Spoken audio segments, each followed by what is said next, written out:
What if the true story of America's birth wasn't written in English on the decks of the Mayflower, but etched in Spanish across uncharted lands centuries before, challenging everything you thought you knew about the nation's origins? And if everything you believed about the origin of the United States was incomplete? What if I told you that the history of this nation didn't begin with the Pilgrims of the Mayflower or the 13 British colonies, but much earlier, under the banners of Castile and the standards of the Spanish crown? Prepare to uncover a historical truth that has remained hidden for far too long. When we think about the birth of the United States, our minds conjure images of English colonists landing at Plymouth Rock, the Declaration of Independence signed in Philadelphia, George Washington crossing the Delaware River. However, this narrative omits a fundamental chapter, a golden age of exploration and discovery that forever transformed the American continent.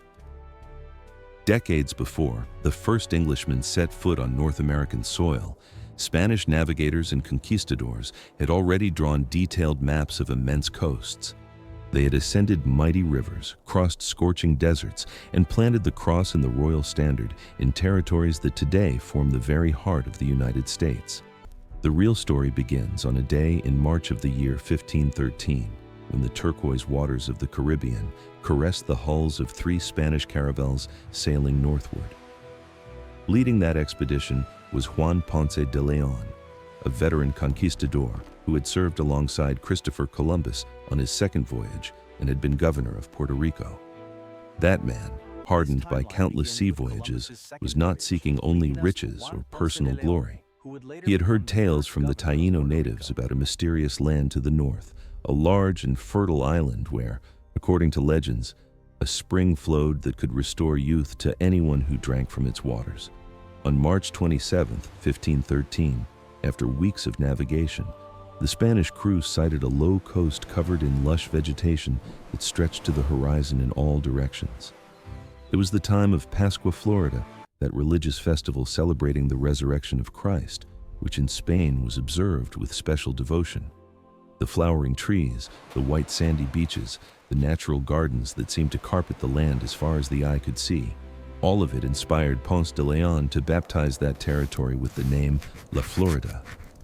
In that precise instant, without knowing it, he had just named the first continental territory of what centuries later would become the United States of America. But that was not simply a casual sighting. From a distance, Ponce de León landed on those shores, took formal possession of the territory in the name of the Spanish crown, and meticulously explored the peninsula for several months. He sailed along the entire eastern coast of Florida, discovered the powerful Gulf Stream, that oceanic river flowing northward that would later become the most important maritime route for Spanish galleons returning to Europe, laden with American treasures. He reached the Florida Keys, those coral islands that extend like a necklace of pearls westward, and skirted the western coast up to Charlotte Bay. During all that time, the Spaniards established contact with the native tribes, exchanged goods, studied the geography, and documented those virgin lands with precision. The extraordinary aspect of this event lies not only in its temporal primacy, but in what it represented. While Ponce de León planted the Spanish standard in Florida, England was still a medieval kingdom that had not yet begun its maritime expansion. The first permanent English settlement in North America, Jamestown, would not be founded until 1607, that is, 94 years after the Spaniards set foot on American soil, nearly a full century of difference. To put it in perspective, the same time span that separates our era from the 1930s of the last century, before World War II. Imagine how much the world can change in nearly a century, and you'll grasp the magnitude of the Spanish advantage. But the story of Spain and U.S. territory does not end with Ponce de León. In fact, it had barely begun. In 1528, 15 years after the discovery of Florida, a new and much more ambitious Spanish expedition set sail from Cuba with an extraordinary objective: to conquer and colonize all the territory extending north of the Gulf of Mexico. Leading this enterprise was Pánfilo de Narváez, an experienced though temperamental conquistador, accompanied by more than 300 men, 80 horses, and a considerable arsenal of arms and provisions. The expedition landed on the west coast of Florida, near present-day Tampa, in April 1528. He established his temporary capital near the native pueblo of Ocay-Owingay, which the Spaniards renamed San Juan de los Caballeros, making it the first permanent Spanish settlement in what is today the southwestern United States. This moment in 1598 has a historical importance that cannot be overstated. Spain was establishing a permanent colony in U.S. territory a full 9 years before the English founded Jamestown in 1607. While England was still debating whether it was worth attempting to colonize the New World, while the English had not yet managed to establish a single permanent settlement that survived more than a few months, the Spaniards were already building churches, cultivating fields, raising livestock, and establishing functional colonial governments in the heart of North America. Oñat's colonists did not limit themselves to surviving, but began to prosper and expand. They founded Franciscan missions among the native pueblos, not only for religious evangelization, but also as centers of agricultural and cultural development where natives and Spaniards shared knowledge, techniques, and resources. The friars taught the pueblos the cultivation of new products brought from Europe and Mexico, while learning from them traditional techniques for surviving in that arid climate and growing corn, squash, and beans under difficult conditions. The true symbol of the success of this colonizing enterprise came in 1610, when Governor Pedro de Peralta formally founded a new capital for the province of New Mexico, the Villa Real de la Santa Fe de San Francisco de Asís, known simply as Santa Fe. The choice of location was strategic, situated in a fertile valley at the foot of the Sangre de Cristo Mountains, with access to abundant water, wood for construction, cultivable lands, and an excellent defensive position against possible attacks. Santa Fe was designed and built following the urban principles established in the laws of the Indies. A wide central plaza served as the heart of the city, flanked by the Palace of the Governors, a long adobe building that housed the colonial administration and still stands today as the oldest public building in continuous use in the United States. Around the plaza were distributed the main church, the houses of the most prominent colonists, artisans' workshops, merchants' stores. The streets were laid out in an orderly grid pattern that facilitated navigation and defense. The founding of Santa Fe in 1610 makes it the second oldest city in the United States, after only St. Augustine in Florida, founded in 1565. It is older than Boston, founded in 1630. It is older than New York, founded as New Amsterdam by the Dutch in 1624. It is older than Philadelphia, founded in 1682. For decades, while the English colonies on the East Coast struggled to survive, suffered famines, were attacked by hostile tribes, and saw alarming percentages of their populations die, Santa Fe was already an established city with government, churches, commerce, agriculture, and a complex colonial society functioning. The Palace of the Governors, built in those early years of the 1610s, deserves special reflection. Imagine for a moment that you can visit this building today, touching its thick adobe walls that have withstood more than 4 centuries of scorching sun, torrential storms, winter snows, and the inexorable passage of time.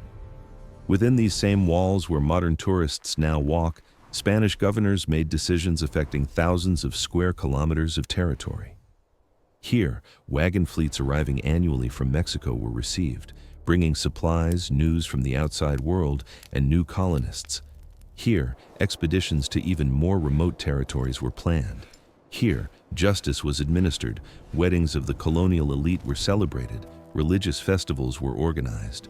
From Santa Fe, the Spaniards established the Camino Real de Tierra Adentro, that epic trade route extending over more than 2,500 kilometers from Mexico City to New Mexico, connecting the northern frontier of the empire with its administrative and economic heart. Each year, immense caravans traveled this route transporting goods in both directions. From Mexico came metal tools, fabrics, books, religious objects, wine for masses, olive oil, luxury items for colonists who could afford them. From New Mexico traveled southward buffalo hides, blankets woven by the Pueblo natives, turquoises extracted from local mines, salt from the desert's salt lakes. The Camino Real was not simply a trade route, but the vital artery that kept the New Mexico colony alive, connecting it with the rest of the Hispanic world. Without this connection, the Spanish colonists would have been completely isolated in those remote lands, thousands of kilometers from any other European settlement. But thanks to the Camino Real, Santa Fe and the other New Mexico settlements formed an integral part of the vast Spanish Empire that stretched from Madrid to Manila, from Buenos Aires to St. Augustine.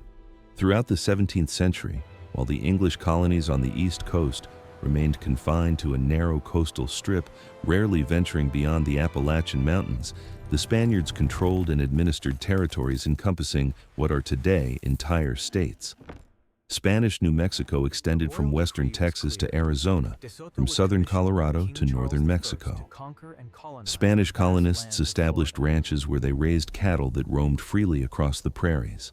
They founded new missions among the territory's nomadic tribes. They built acequias, irrigation canals that allowed agriculture in arid regions where rains were scarce and unpredictable. Life on that northern frontier of the Spanish Empire was hard but also extraordinarily rich culturally. Spanish colonists, Pueblo natives who had accepted Spanish dominion, mestizos born of unions between Spaniards and indigenous people, all coexisted in a complex colonial society. Religious festivals were celebrated that combined Spanish Catholic traditions with elements of native ceremonies.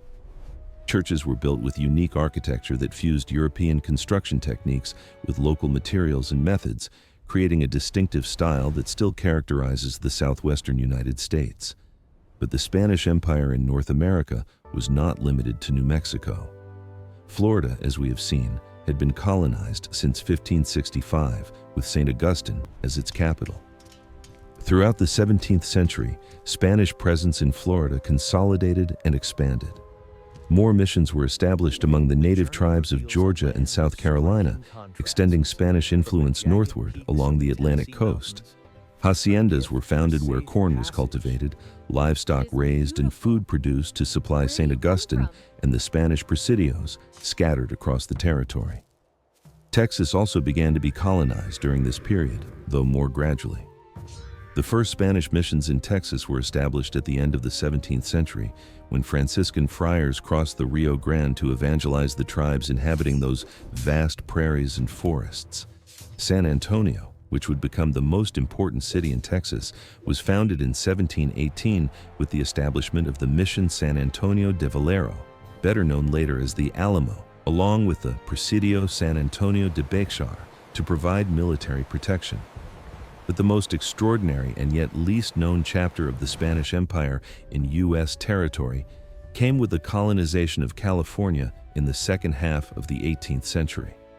For more than 2 centuries after Cabrillo explored the California coast in 1542, that land remained uncolonized by the Spaniards, seen as too remote and difficult to reach.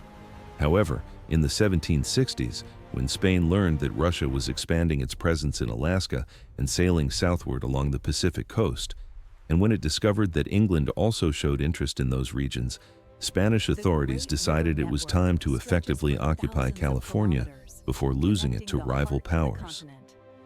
In 1769, a combined land and sea expedition set out from Baja California northward, with the mission to establish permanent settlements in Alta California.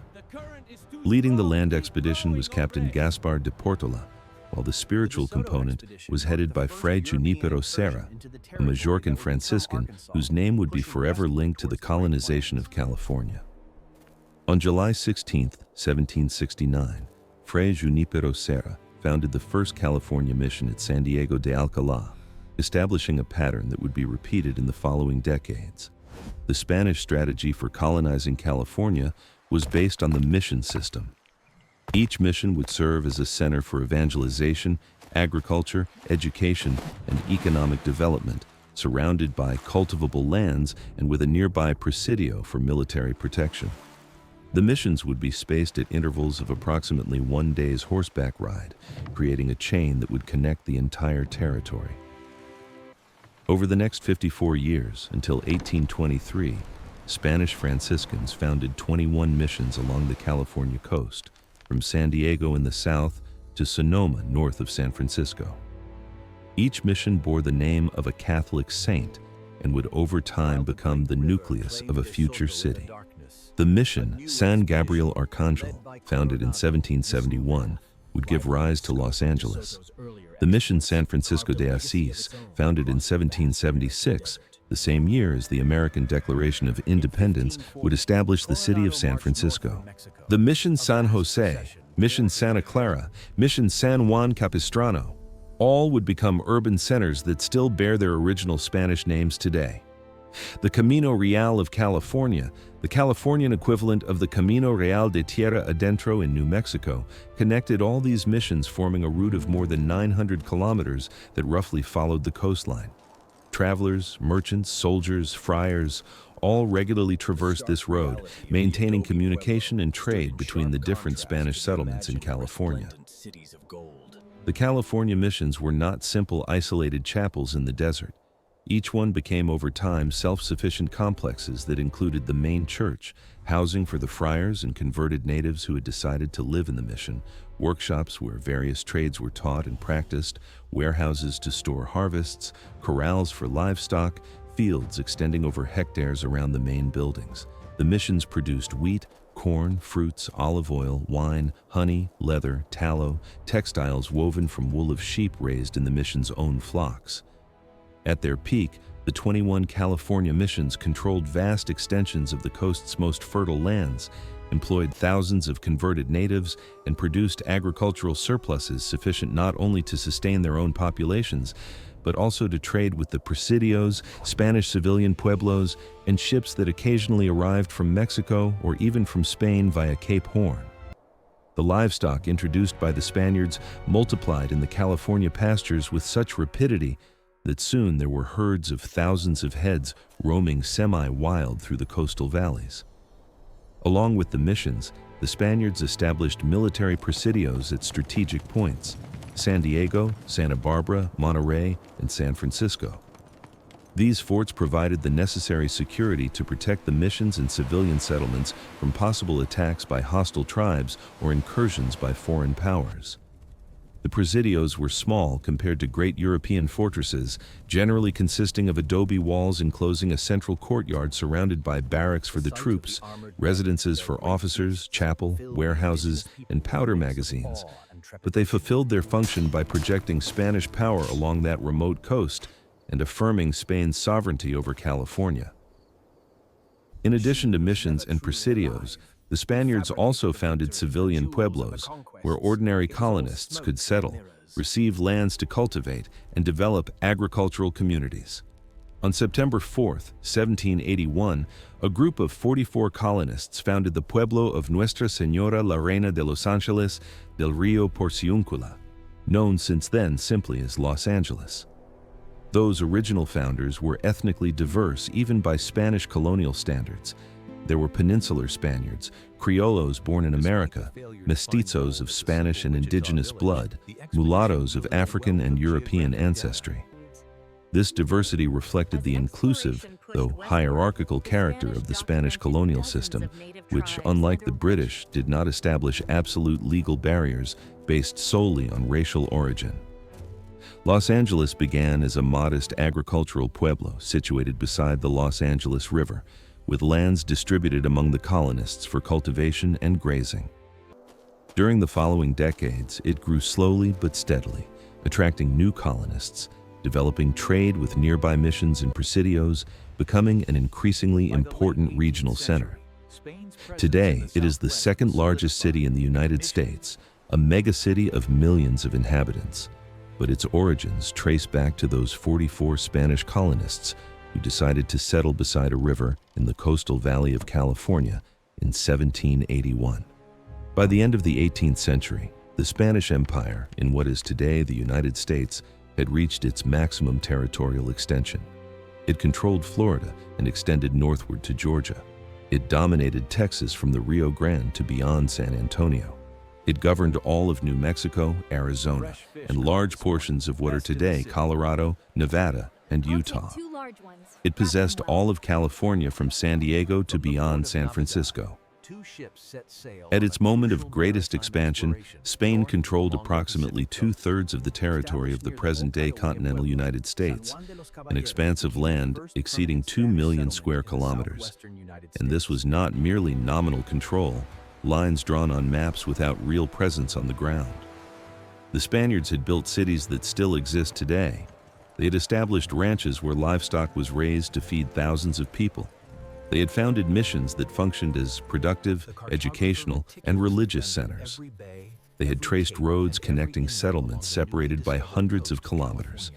They had introduced crops, animals, technologies, and administrative systems that completely transformed those territories. But Spain's contribution to the history of the United States does not end with exploration and colonization. When the 13 British colonies decided to rebel against King George III and declare their independence in 1776, initiating a war that seemed impossible to win against the world's most powerful empire, Spain would play an absolutely crucial role in securing the final victory of the American rebels. Although Spain did not officially declare war on Great Britain until 1779, long before that it was already providing covert aid to the American rebels. Spanish ports in New Orleans, Havana, and other places in the Caribbean served as supply points where Americans could obtain gunpowder, weapons, uniforms, medicines, and other critical materials they desperately needed to continue their struggle. Spain provided financial loans that helped keep the Continental Congress's finances afloat when the new nation was on the brink of bankruptcy. But Spain's most significant contribution came with its official entry into the war in 1779 as an ally of France and, by extension, of the American rebels. The Spanish governor of Louisiana, Bernardo de Galvez, a brilliant and audacious military man, only 33 years old, launched a series of military campaigns against British positions in the Gulf of Mexico and the Mississippi Valley that would have decisive consequences for the war's final outcome. Galvez assembled an army that included regular Spanish soldiers, colonial militias, French volunteers, freed slaves fighting for their freedom, and warriors from native tribes allied with Spain. With this multinational force, he attacked and successively captured the British forts at Manchac, Baton Rouge, and Natchez in 1779, expelling the British from the lower Mississippi and securing Spanish control of that vital artery. In 1780, Galvez launched an even more ambitious attack against Mobile, then under British control. After a meticulous siege, Spanish forces captured the city, closing another British foothold on the Gulf Coast. But Galvez's most spectacular feat came in 1780–81 with the siege of Pensacola, the capital of British Florida, and one of the most strongly fortified bastions Great Britain possessed in North America.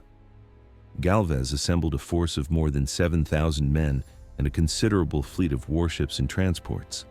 The siege of Pensacola lasted 2 months, from March to May 1781, with intense combats where both sides demonstrated extraordinary valor and determination.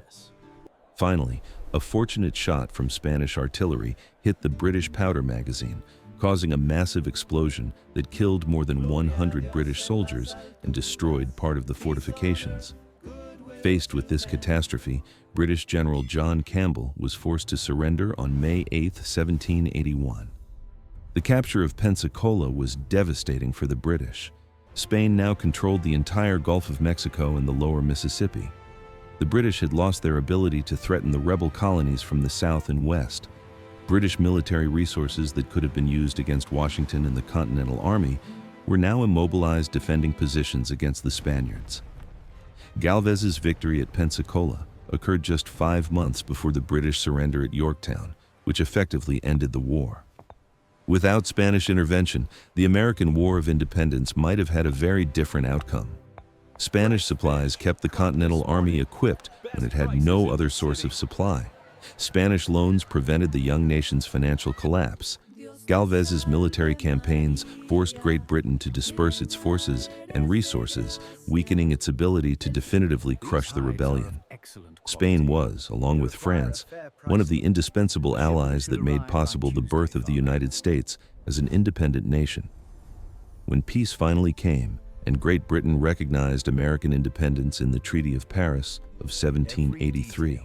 Spain recovered Florida, which it had briefly lost to the British in 1763. The Spanish Empire in North America entered its final phase, but would still continue to exist for nearly 4 more decades, until 1821, when Mexico became independent from Spain, inheriting all the northern territories, including Texas, New Mexico, Arizona, and California. The legacy of more than 3 centuries of Spanish presence in what is today the United States is impossible to erase, though many history books try. The names are everywhere, constantly reminding us of that foundational era.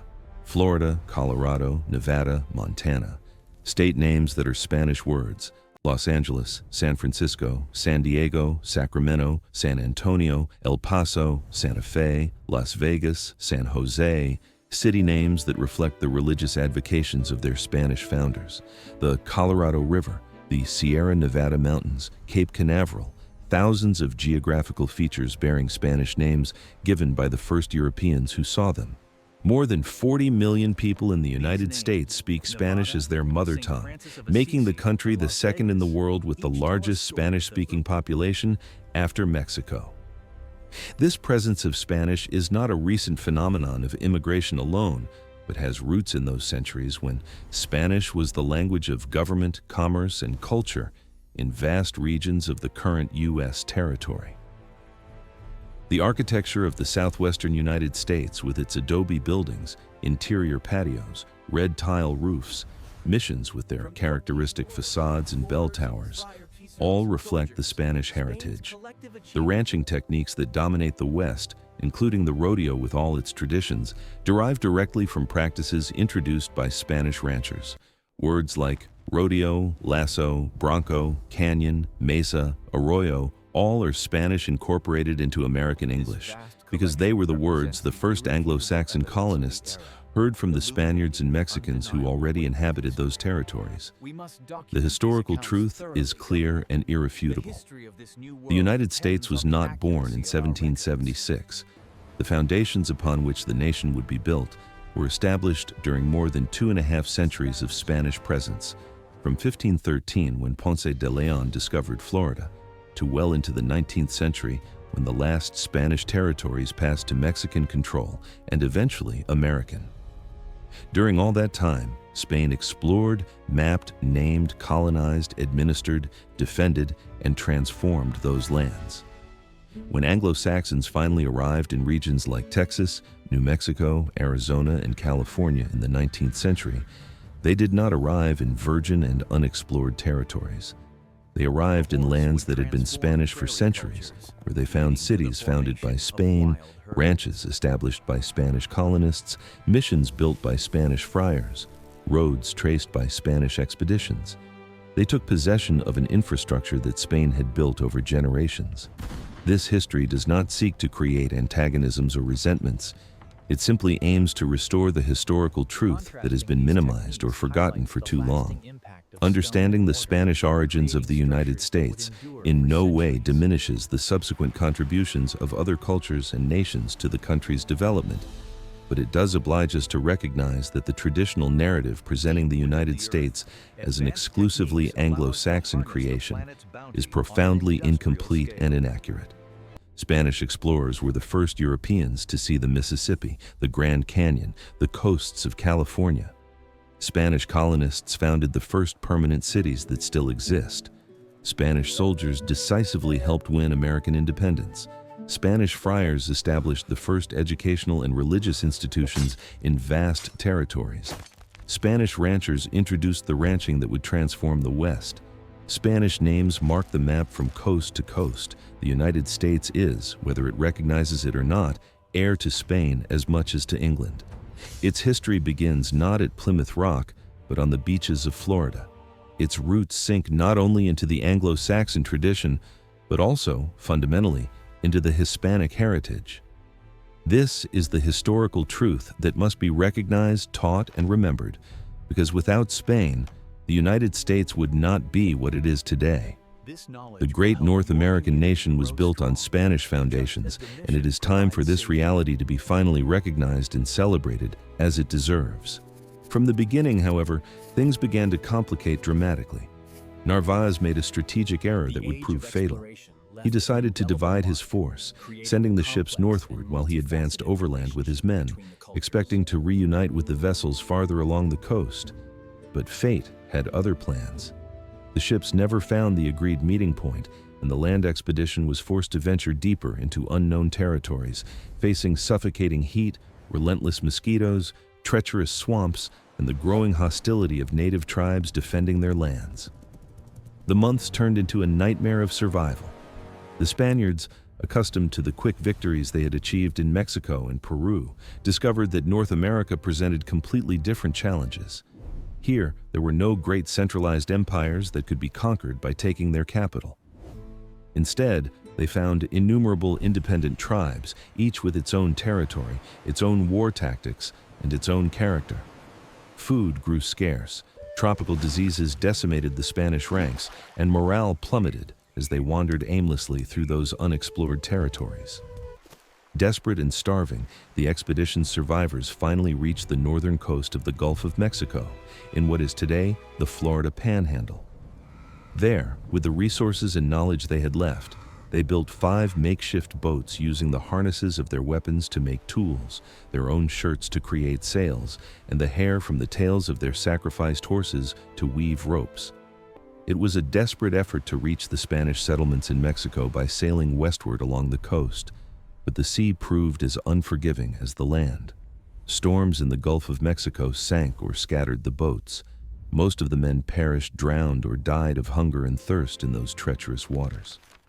Narvaez himself disappeared at sea, swallowed by the waves during a nighttime storm, becoming one more of the many victims that land claimed. Of the more than 300 men who had begun the expedition with such optimism and ambition, only a handful managed to reach the coasts of Texas alive. Among those survivors was a man whose name would be forever etched in the history of exploration: Alvar Núñez Cabeza de Vaca. This Andalusian noble, who had served as the expedition's treasurer, demonstrated not only extraordinary physical endurance, but also an adaptability and open-mindedness that set him apart from many of his contemporaries. When the boats wrecked and he arrived exhausted on the beaches of Galveston Island on the Texas coast, Cabeza de Vaca found himself in the most precarious situation imaginable. Naked, without weapons, without provisions, in a completely unknown territory thousands of kilometers from the nearest Spanish settlement. What happened next is one of the most extraordinary odysseys ever recorded in the history of exploration. Instead of succumbing to despair, Cabeza de Vaca did something revolutionary for his time. He integrated into the native societies, learned their languages, adopted their customs, worked as a trader traveling between different tribes, and notably developed a reputation as a healer using basic European medical knowledge combined with native healing practices. The indigenous people began to see him not as an invader or enemy, but as a valuable member of their communities. For a full 8 years, from 1528 to 1536, Cabeza de Vaca and 3 surviving companions, including Estebanico, a North African slave who would become a legendary figure in his own right, crossed the south of the present-day United States on foot. Imagine for a moment the magnitude of that journey. These men crossed Texas from east to west, traversing hundreds of kilometers of endless prairies where the horizon seemed to have no end. They crossed the unforgiving deserts of New Mexico, where the scorching midday sun gave way to freezing nights that chilled the bones. They ascended the rugged mountains of Arizona, where the air became so thin that each step required superhuman effort. Finally, after years of continuous walking, they reached the Spanish settlements in northern Mexico, specifically Culiacan in Sinaloa. Cabeza de Vaca thus became the first European to cross North America from coast to coast, or at least its southern region, decades before any other European expedition achieved a comparable feat. But his contribution goes far beyond this geographic achievement. Upon his return to Spain in 1537, he wrote a detailed chronicle of his experiences titled Naufragios, a work that would become one of the most valuable documents on the native societies of North America, before massive European contact. In its pages, Cabeza de Vaca described in meticulous detail the customs, social structures, religious beliefs, hunting and gathering techniques, and political organization of dozens of different tribes that inhabited those vast territories. The revolutionary aspect of his account was not only its ethnographic value, but also its humanistic perspective. Unlike many chroniclers of his time who portrayed Native Americans as savages without culture, Cabeza de Vaca wrote about them with respect and admiration, recognizing the complexity of their societies and the sophistication of their knowledge of the natural environment. He described their hospitality, their sense of justice, their trade systems that connected tribes across thousands of kilometers. This nuanced vision would profoundly influence Spanish policies toward native populations in the following decades. But while Cabeza de Vaca completed his epic foot journey through the south, another even more ambitious Spanish expedition was preparing to explore the southeast of what is today the United States. In 1539, Hernando de Soto, a veteran conquistador who had participated in the conquests of Central America and had served under Francisco Pizarro in Peru, where he had accumulated a considerable fortune, obtained from King Charles I of Spain permission to conquer and colonize Florida. De Soto was an ambitious man who dreamed of repeating the feats of Cortés and Pizarro, convinced that somewhere in the interior of North America there existed golden cities comparable to Tenochtitlan or Cusco. On May 18, 1539, De Soto's expedition landed in Tampa Bay with an impressive force. More than 600 men, including infantry soldiers, cavalry, artillerymen, and support personnel. More than 200 horses, a herd of pigs for provisions, war dogs, and a complete arsenal including arquebuses, crossbows, swords, lances, and armor. It was undoubtedly the largest and best-equipped European expedition that had ever penetrated the interior of North America up to that moment. From Tampa, De Soto led his men northward and eastward on an expedition that would last 4 years and cover more than 6,000 kilometers through what today constitutes 10 different U.S. states. The Spaniards systematically traversed Georgia, discovering and documenting its mighty rivers, fertile valleys, and dense pine forests. They penetrated deeply into South Carolina and North Carolina, ascending to the foothills of the Appalachians, that ancient and eroded mountain range that runs along the East Coast like a backbone. They explored Tennessee and its spectacular mountain formations. They crossed into Alabama with its rolling prairies and centuries-old oak forests. During all this time, the Spaniards had constant encounters with the native populations. Some tribes received them peacefully, sharing food and providing guides who knew the paths and river fords. Others, understandably wary of those armed foreigners arriving with horses, animals they had never seen before, and that seemed like mythological creatures, fiercely defended what they perceived as an invasion of their ancestral territories. De Soto, trained in the brutal school of American conquest and obsessed with his search for gold, often responded with excessive violence that stained what could have been a purely exploratory expedition. However, the most transcendental moment of the entire expedition came in May 1541, when the Spaniards, after months of marching westward through Arkansas, reached the bank of a river so wide that from one shore the other could barely be distinguished. Its turbid waters flowed with implacable force southward, dragging entire logs as if they were twigs. The natives called it by different names depending on the tribe, but for the Europeans, it was completely unknown. De Soto and his men had just become the first Europeans to see and document the Mississippi River, that gigantic artery that drains more than half of the continental territory of the United States, from the Rocky Mountains to the Appalachians, from the Great Lakes to the Gulf of Mexico. The importance of this discovery cannot be overstated.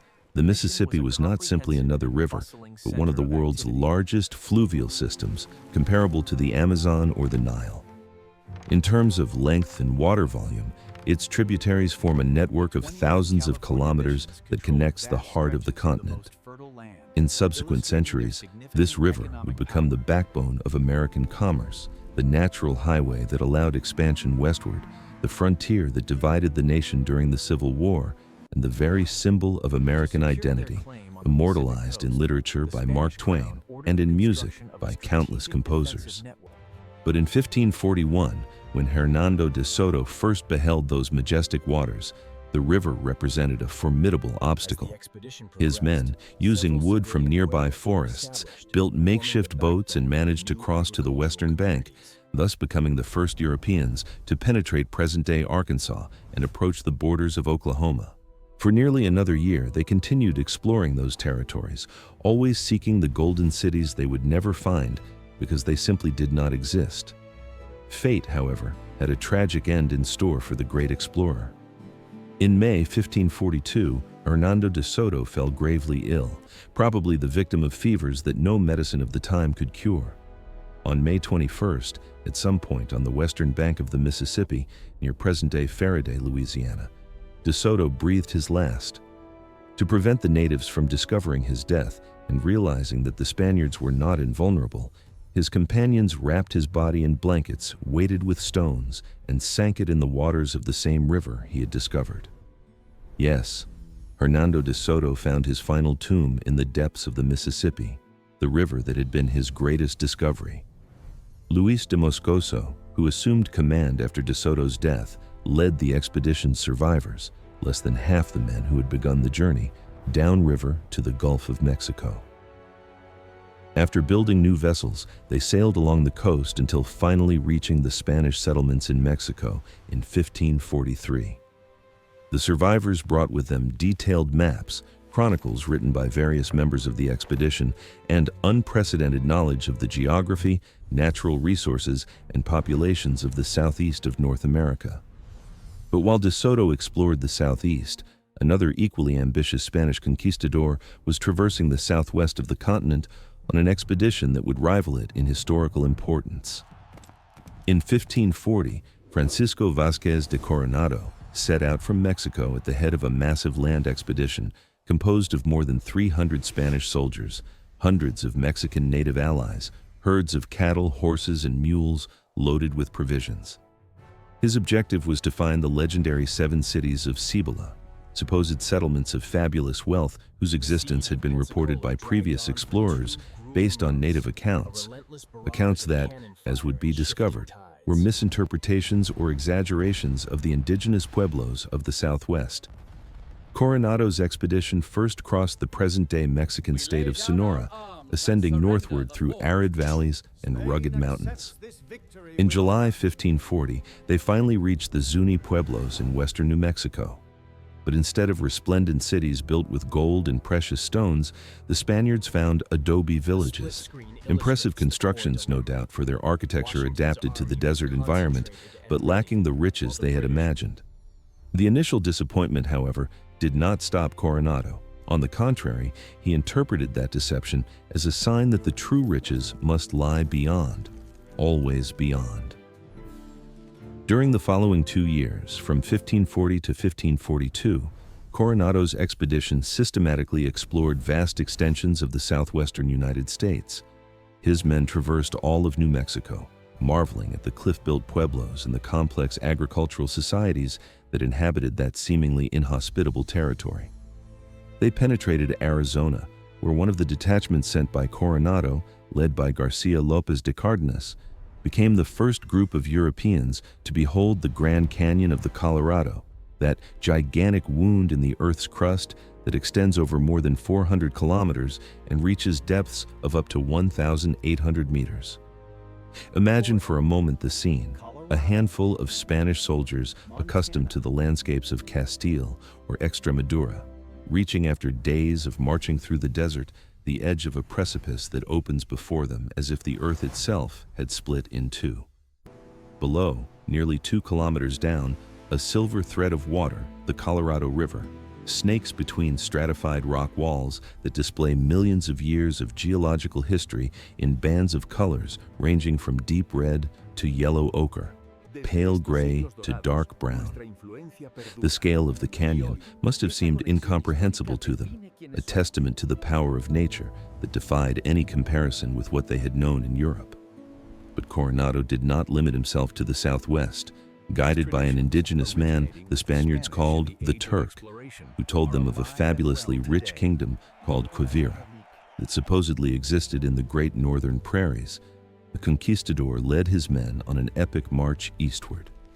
They crossed the Texas Panhandle, that flat expanse of land that seems endless, where the sky occupies more visual space than the land itself. They crossed Oklahoma with its rolling hills covered in tall grass that in summer sways in the wind like ocean waves. Finally, in the spring of 1541, the Spanish expedition penetrated Kansas, becoming the first Europeans to explore the great central prairies of North America. There, in the vast plains of Kansas, the Spaniards had their first encounter with the immense herds of buffalo that darkened the horizon as they moved, thousands upon thousands of animals whose footsteps made the ground tremble like an earthquake. The prairie natives, nomads who followed the herds and whose entire culture revolved around these animals, observed with a mixture of curiosity and caution those bearded foreigners who rode beasts they had never seen before and wore clothes and weapons completely unknown to them. But Cabeza, when they finally reached it, turned out to be simply another native village, this time of the Wichita tribe, with houses built of grass and mud, without gold, silver, or any of the mythical riches they had sought. The Turk, whose descriptions had led the Spaniards to that remote place, finally confessed, some chroniclers say under torture, others voluntarily, that he had invented the stories of riches in the hope of losing the Spaniards in the immensities of the prairies, where they would die of hunger and thirst, thus allowing his people to be free of those invaders. Profoundly disappointed but infinitely wiser, Coronado undertook the long journey back to Mexico in 1542. Although the expedition had been a failure in terms of its original objectives, they had found neither gold nor opulent cities. From a historical and geographical perspective, it had been a resounding success. The Spaniards had mapped immense territories, established contact with dozens of different native tribes, documented the flora and fauna of regions completely unknown to Europeans, and demonstrated that it was possible for Europeans to survive and move through those seemingly inhospitable landscapes. The accounts and maps produced by Coronado's expedition would circulate throughout Europe in the following decades, inspiring future generations of explorers and colonizers. More importantly, they had established the Spanish presence in the southwest of North America, a presence that would be consolidated in the coming centuries with the founding of missions, presidios, and permanent settlements that would forever transform those territories. But Spanish expansion in North America was not limited to the continental interior. In 1542, the same year that both de Soto and Coronado concluded their respective expeditions, another Spanish explorer was about to make a discovery that would have equally profound repercussions for the future. Juan Rodriguez Cabrillo, a Portuguese navigator in the service of Spain who had participated in the conquests of Cuba and Mexico, set sail from the port of Navidad on the western coast of Mexico with 2 small ships and the mission to explore the Pacific coast northward, territories that had not yet been mapped by any European. During the following months, Cabrillo sailed methodically northward, mapping every bay, every cape, every inlet he found along the way. In September 1542, his expedition entered a splendid natural bay that the Spaniards baptized as San Miguel, though centuries later it would be known as San Diego.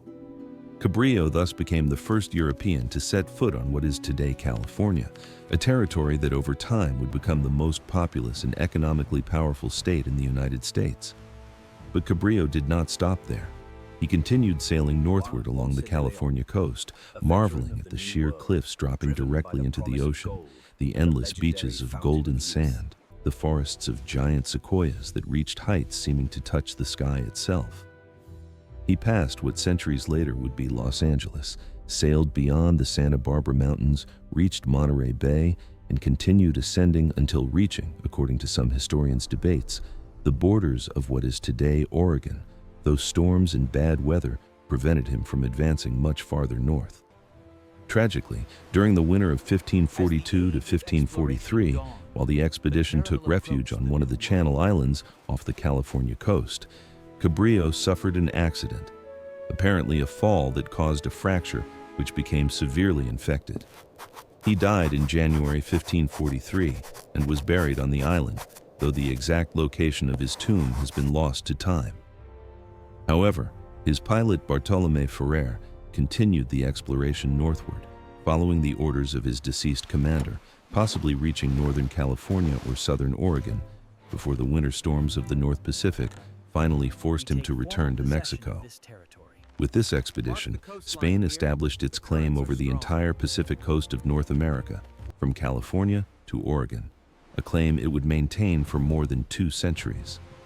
The maps made by Cabrillo's expedition proved that California was part of the continent and not an island, as some had speculated, and provided valuable information about ocean currents, natural harbors, and resources available on that vast coast.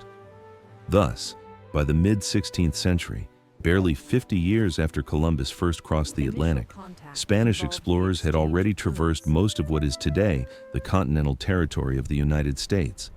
They had sailed and mapped both coasts, the Atlantic and the Pacific. They had discovered and explored the Mississippi River, the central artery of the continent. They had crossed the deserts of the Southwest, beheld the wonders of the Grand Canyon, ridden across the infinite prairies of the Great Plains. All this had occurred decades before the English established their first permanent settlement at Jamestown in 1607, more than half a century before the French founded Quebec in 1608. But the Spaniards did not limit themselves to exploring and mapping. They also began establishing permanent settlements, aware that effective control of those vast territories required more than temporary expeditions. The most significant step in this direction came in 1565, when Pedro Menéndez de Avilés, an experienced admiral of the Spanish Armada, received from King Philip II the order to establish a permanent colony in Florida and expel the French Huguenots who had begun settling in the region, representing a threat both to Spanish strategic interests and to the Catholic religious homogeneity that Spain defended in its territories. On September 8, 1565, the day of the Nativity of the Virgin Mary, Menéndez de Avilés formally founded St. Augustine on the northeast coast of Florida. This moment represents an absolutely crucial milestone in the history of the United States, though it rarely receives the recognition it deserves. St. Augustine became the first permanent European settlement in what is today U.S. territory, a title it holds indisputably to this day. It was founded 42 years before Jamestown, the first permanent English settlement established in 1607, and 55 years before Plymouth, where the famous Pilgrims of the Mayflower landed in 1620. Think about it for a moment. While the English had not yet established a single permanent settlement in North America, while the French were just beginning to explore the St. Lawrence River, St. Augustine was already a functioning city with its stone fort, its churches, its houses, its laid-out streets, its colonial government, its religious missions, and its established population. When the Pilgrims of the Mayflower landed at Plymouth Rock, shivering in the cold of the 1620 winter, the inhabitants of St. Augustine had already been living there for more than half a century, celebrating festivals, baptizing their children, cultivating their lands, and defending their city against attacks from English pirates and French corsairs. Menéndez de Avilés did not limit himself to founding St. Augustine. He established a complete network of fortifications and settlements along the Florida coast, from the Keys to present-day Jacksonville. He built forts in strategic locations to defend the route of the Spanish galleons sailing from the Caribbean back to Spain, loaded with silver from Potosi and gold from Mexico, using the Gulf Stream that Ponce de León had discovered decades earlier. St. Augustine became the fundamental support point of this defensive system, the northernmost outpost of the vast Spanish Empire that stretched from Tierra del Fuego to Florida. The city would withstand the passage of time in an extraordinary way, surviving attacks from English pirates, including the famous assault by Francis Drake in 1586, who burned much of the city but could not take the fort. It would resist French sieges, incursions by native tribes, and the onslaughts of countless hurricanes that battered the Florida coast over the centuries. In 1672, after more than a century of existence, the Spaniards began the construction of the Castillo de San Marcos, an imposing fortress of coquina, a limestone composed of seashells that still stands today on the waterfront of St. Augustine as an imperishable testament to Spanish military engineering and as the oldest masonry fort in the continental United States. St. Augustine was not simply a military fort or a temporary trading post. It was a complete city where civil life developed for generations. Its inhabitants cultivated the land, fished in its waters, raised livestock, built churches where they baptized their children and buried their dead. They established schools where children learned to read and write in Spanish. They founded hospitals where they cared for the sick and wounded. In its streets mingled Spanish soldiers, civilian colonists, Franciscan friars, African slaves, Timucua natives converted to Christianity, merchants, artisans, fishermen, all forming a complex colonial society that functioned continuously for more than 200 years under the Spanish flag. When England finally ceded Florida to the United States in 1821, St. Augustine had already had 2.5 centuries of continuous existence, making it not only the oldest city in the United States, but a living testament that American history did not begin with the Anglo-Saxons, but with the Spaniards. Every stone of its ancient walls, every tile of its cobblestone streets, every beam of its colonial houses tells a story dating back to an era when the Spanish Empire dominated the known world and planted its standards from Manila to Florida, from Lima to Flanders. But Florida was only the beginning. As the 16th century drew to a close, Spain consolidated its presence in North America through the founding of religious missions that extended ever farther into the interior.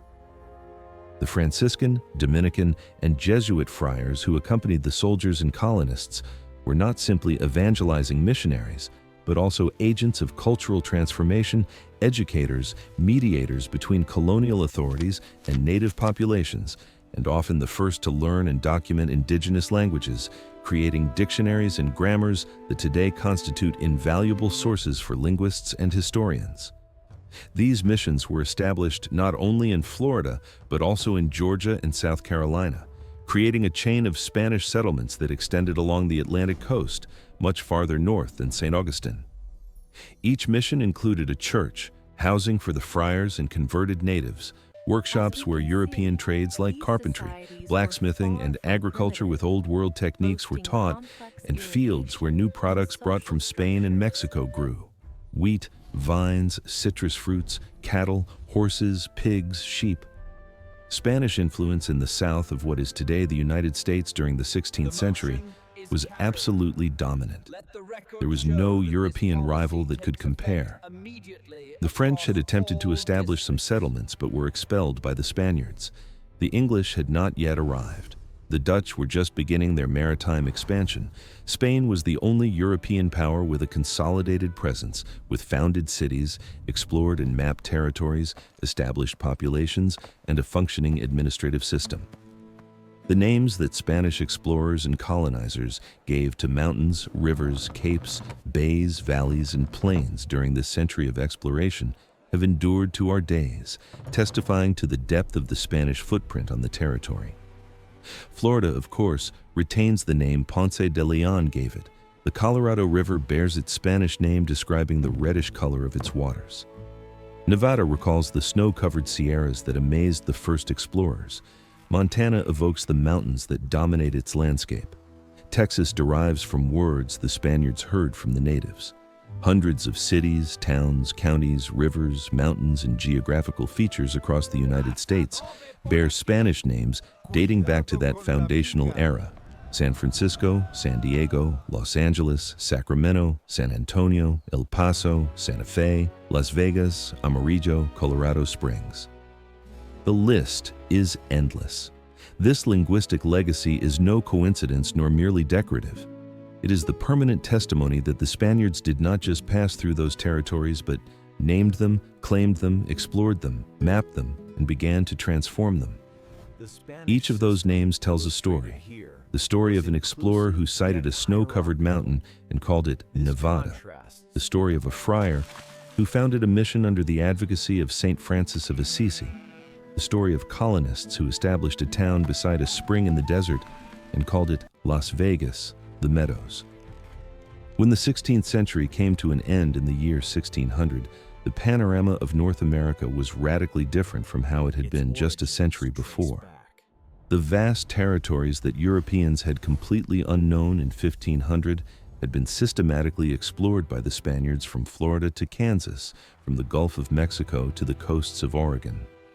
Permanent cities had been founded that continued to grow and prosper. Trade routes had been established connecting the Spanish settlements in the north with the great urban centers of Mexico, and, through the fleet system, with Spain itself. Gigantic rivers, imposing mountain ranges, scorching deserts, and infinite prairies had been mapped. And all this had been achieved by Spaniards, Spanish explorers, Spanish conquistadors, Spanish colonists, Spanish friars, Spanish sailors, Spanish soldiers. They were the first Europeans to see those lands, to step on them, to name them, to map them, to settle in them, decades and even entire generations before any other European arrived. This is the historical truth that has been minimized, ignored, or directly erased from many narratives about the origin of the United States. But the documentary evidence is overwhelming and irrefutable. The Spanish archives, meticulously preserved in Seville, in Simancas, in Madrid, contain thousands of documents, maps, chronicles, and official records that document every expedition, every discovery, every founding. The testimonies of the explorers themselves, the letters of the friars, the reports of the colonial governors, all narrate in detail the transformation of those territories during the 16th century. Understanding this historical reality does not mean downplaying the subsequent contributions of other European nations to the development of the United States. The English, the French, the Dutch, all of them would play important roles in the continent's later history. But Spanish primacy is undeniable. The foundations upon which the United States would be built were laid by Spain during that extraordinary 16th century of exploration and discovery. And these foundations were not superficial. It was not simply about expeditions that passed and disappeared without a trace. The Spaniards transformed those territories in a fundamental and irreversible way. They introduced new plants and animals that would forever change American ecosystems.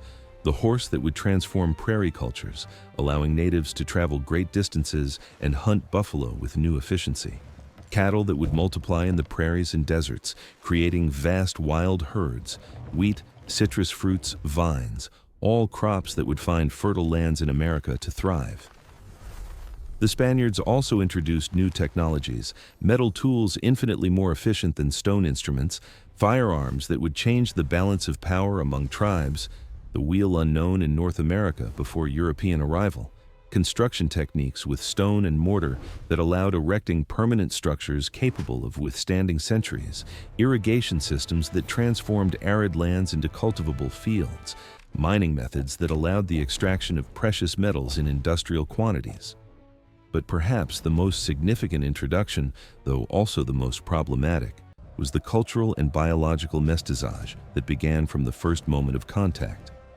Unlike other European colonial powers that maintained strict segregation between colonizers and native populations, the Spaniards from very early on began mixing with the indigenous populations. This mixture created a new demographic and cultural reality that would characterize Spanish territories in America. The mestizo population that combined European and indigenous heritages, and that over time would become the demographic majority in many regions. This process of mestiçage was not without conflicts, abuses, and tragedies. European diseases, against which native populations had no immunity, devastated entire communities, causing a demographic catastrophe of unimaginable proportions. The encomienda system, which granted Spanish colonists the right to demand tribute and labor from native populations in exchange for protection and evangelization, led in many cases to terrible abuses.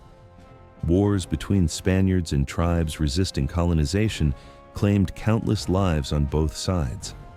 However, it is also true that the Spanish crown developed, especially after the theological debates of Valladolid in 1550 to 1551, a legal corpus specifically designed to protect indigenous populations from abuses. The laws of the Indies prohibited the enslavement of natives, recognized their property rights over their lands, guaranteed their legal status as free subjects of the crown with the right to royal protection. Although these laws were frequently violated in practice, their mere existence represented a recognition of the humanity and rights of native peoples that would have no equivalent in the colonial systems of other European powers until centuries later. Spanish missions, though certainly pursuing religious conversion and cultural transformation of native populations, also served many times as refugees where indigenous people found protection from abusive colonists, received education, learned new skills and trades, and had access to food and medicines during times of scarcity or disease.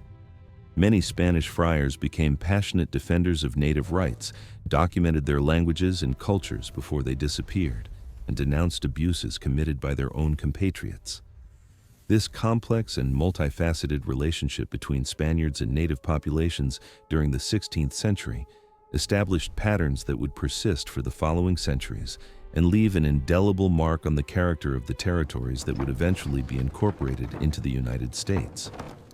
The regions of the south and west of the country, which were under Spanish dominion for centuries, developed hybrid cultures that combined European and indigenous elements in unique ways that clearly distinguished them from the regions colonized by the English on the East Coast.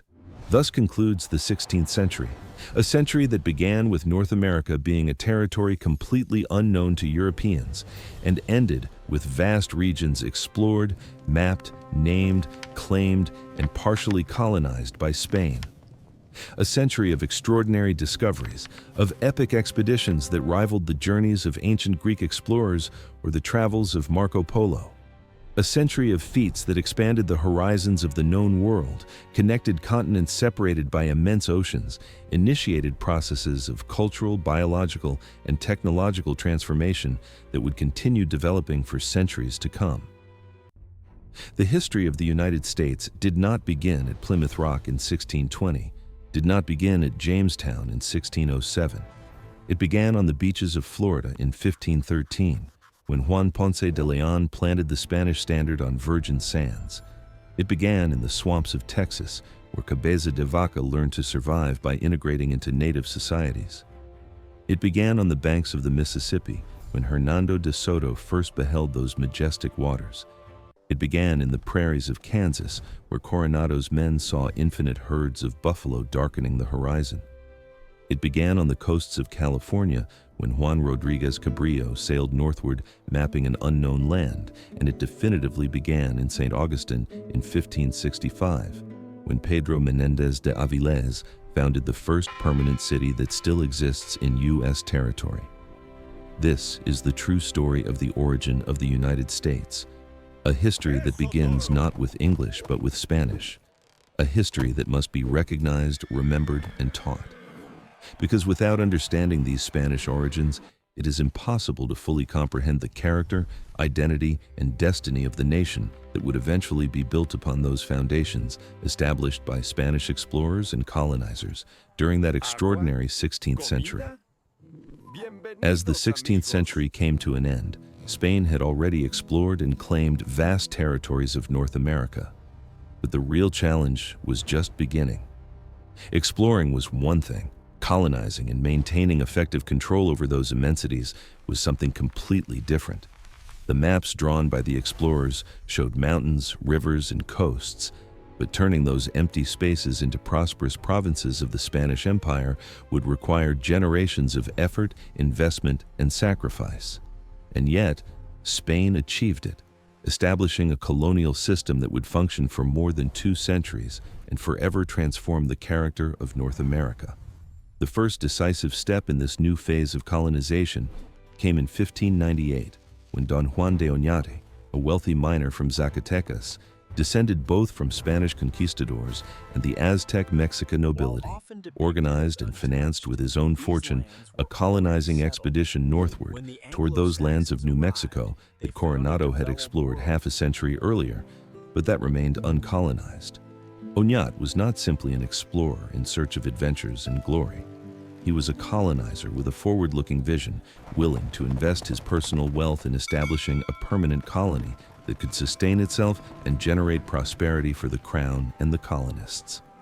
In April 1598, an immense caravan began its march northward from Santa Barbara in Chihuahua. It was not a temporary military expedition, but a true migratory movement. More than 500 people, including soldiers but also entire families with women, children, and elders willing to settle permanently in those distant lands. The caravan included more than 7,000 head of cattle, herds of sheep and goats, horses, mules, wagons loaded with agricultural tools, seeds, supplies, religious objects for the churches they planned to build. It was essentially a civilization on the move, transporting everything necessary to establish a new society in unexplored territories. The journey was epic and exhausting. For months, that immense caravan crossed the Chihuahuan desert under an implacable sun, following the course of the Rio Grande northward. Daytime temperatures reached unbearable levels, while nights brought a cold that chilled even the most hardened. Water was frequently scarce, forcing rationing of every precious drop. Animals died of thirst and exhaustion, leaving a trail of sun-bleached bones marking the path. Children cried from hunger and fatigue. Pregnant women suffered under conditions that would have defeated less determined people. The elders struggled to keep pace day after day. But finally, in July 1598, Oñat's expedition reached the valley of the Rio Grande in what is today northern New Mexico. There, in a place where the river provided abundant water and the nearby lands seemed promising for agriculture, Oñat took formal possession of the entire territory in the name of King Philip II of Spain.